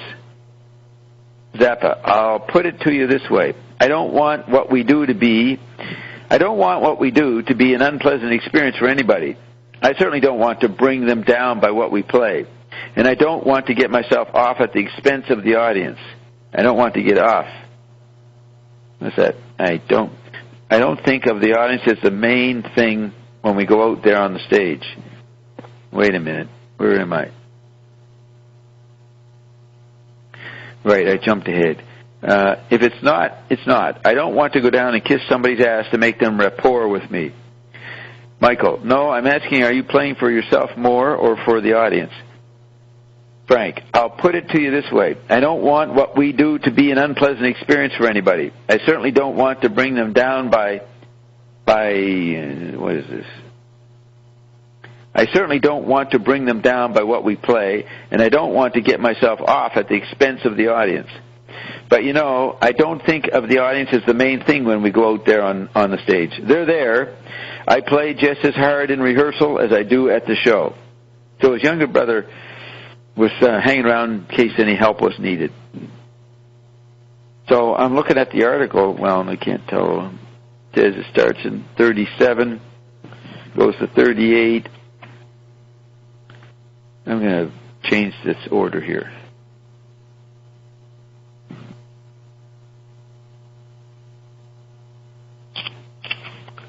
Just a second. Okay, so this article talking about the Grand Wazoo, and then Matt Groening, who created the Simpsons, and who I'm sitting in a restaurant in Santa Monica Beach with in April 1980. He gives me, what does he do?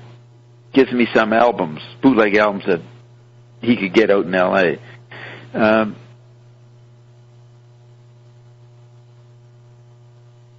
You're saying that we're speaking the new song. Definitely we're including speech, and maybe the Muzak. Do you have a problem with Muzak? You know what Muzak is? Yes, this background music that is like the apps is not to be really listened to. Right. It's just a background. But Frank, no, let's see.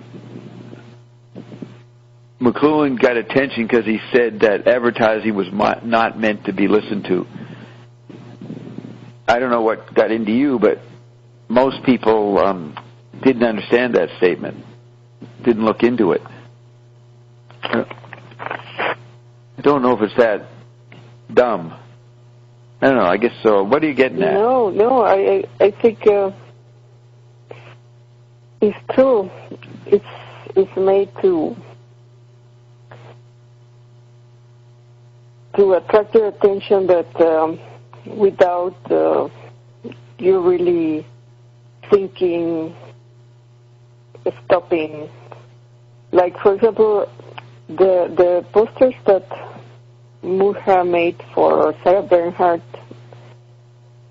he was the first one to make long, big posters. Yeah. And people will take them off, pin them off, because they found them very beautiful. They will really stop and look at them as an artwork. Right. But that doesn't happen often with that. Maybe it's just to have like a presence like the logo, just that you see the logo and you recognize the logo, but because like Zappa said, people react to what they know. So it's just to put their logos out there, their icons. What is to do that? The ads. People tend to buy or to react to things that are familiar, so they might buy the logo they know, even if there is a better product, they keep on buying the familiar logo, maybe because their mother bought it or because they just know the logo. But what's the context? We're talking about music, then I don't know the context of what you're saying. Either I've lost, I faded out, or I'm not. What's your point? What are we talking? What are we criticizing? Or you're pointing out that people rely on logos. No, you say ads are not supposed to be seen. Noticed. And then now you're talking about posters. Yes, I'm saying it's mostly about the logo of the brand, just to have that people recognize it and buy what they know. Oh, okay. So you're saying that they don't look at ads; they just look at the logo in the ad. Mostly, yes. Yeah. Okay. There are some amazing arts that have amazing photography or a really interesting concept, but usually we don't stop and analyze ads. They're just polluting the... Well, okay, that's interesting. When McLuhan says ads are not supposed to be noticed, I'm thinking they don't get noticed at all, but you're saying, oh no, they're noticing the logo, but they're not looking at the details of the ad. Yeah, so there's actually two meanings there. They're not meant to be noticed. People don't have time to really look at how they're made. Or they're not to be noticed at all. And they somehow influence your brain through peripheral vision or something. So, okay. All right. Let's move back to where were we?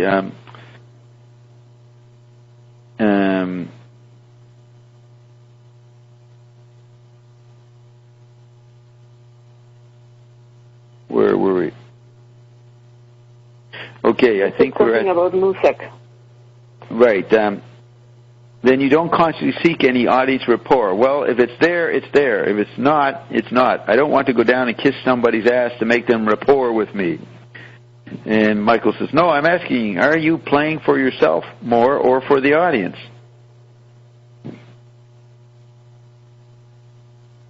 He says, Zappa says, I'll put it to you this way. I don't want what we do to be an unpleasant experience for anybody. I certainly don't want to bring them down by what we play, and I don't want to get myself off at the expense of the audience.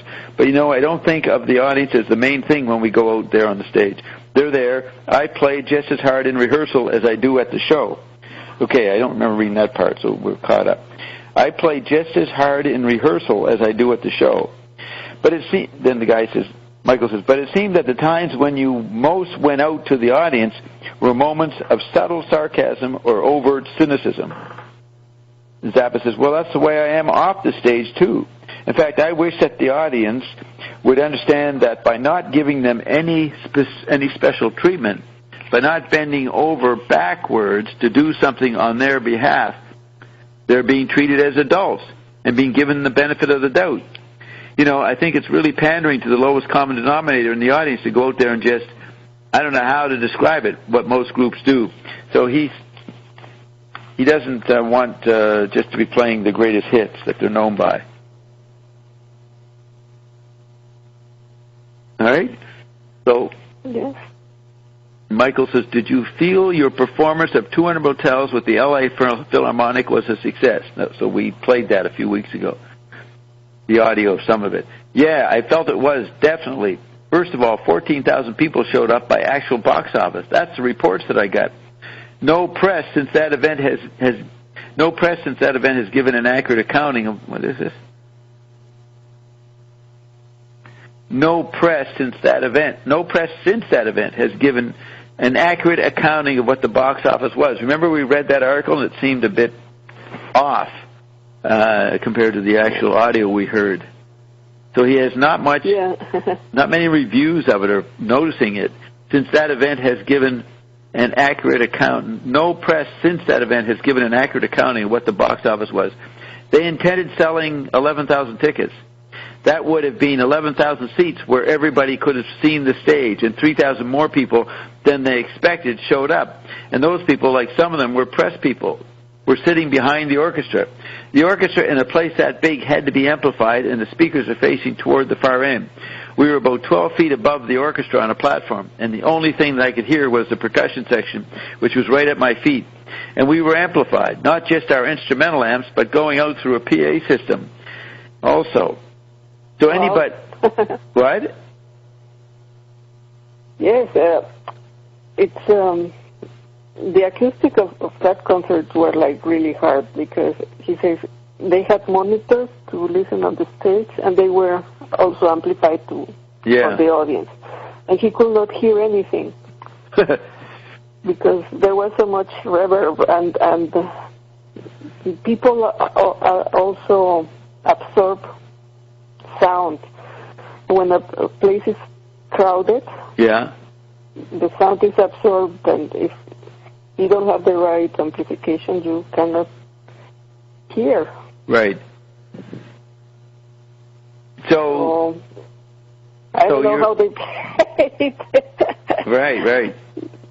Okay, so maybe he says, the orchestra in a place that big had to be amplified, and the speakers are facing toward the far end.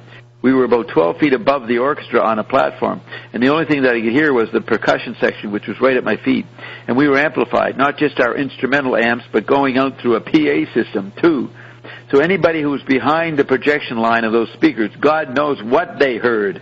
If it was anything like what I heard from where I was standing, it was somewhat incomplete. But at the end of the show, the people just went completely berserk.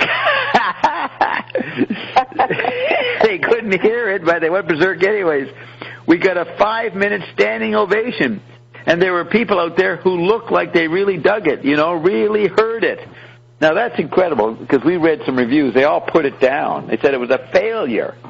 Man, people really were intimidated by Frank. They didn't want to help him at all. They were hoping he'd go away. He was too good. Yeah, there was a lot of reverb, but somehow the atmosphere of the concert was really, really good. Yeah. Everybody was very happy and having fun, and Frank was so funny. Everybody's happy. Happy. Okay, so, we could pick that up in the recording. And then, okay, so he's saying, Frank's saying, 5-minute standing ovation. Then Michael asked a good question. How could you tell? How could you tell it was a standing ovation? He saw them applauding. It's says, I saw a few faces. You can tell whether or not, like for instance, when they give you a standing ovation in a town like Indianapolis, it's probably because somebody wrote in Rolling Stone magazine one time that at the Fillmore East somebody got a standing ovation. So they figure in order to be in, when a rock and roll band comes to town, when they finish playing, you stand up and clap. I really got that sort of impression from the audience.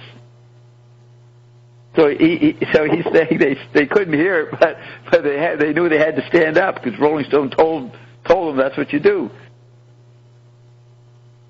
Okay, and then Michael says, it's progressive also, like a third of the House standing for Coven last night, some band called Coven. Then maybe two-thirds for Jerry Hahn. And then you got everybody. You are the star of the show, ergo you get the full standing ovation. Zappa goes, certainly, protocol. So he's kind of playing it down a bit, eh? He's saying, you know, these guys only gave a standing ovation because they thought they were supposed to. That's protocol. I don't know. Yeah, I think that's what he's saying. Always these Zappa interviews turn out to be interesting. Michael says, there might have been some other difficulty related because many of the pieces they couldn't dance to.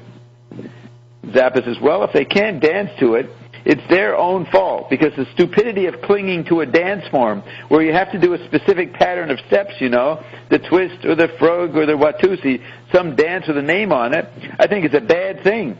It's against the natural way of dancing.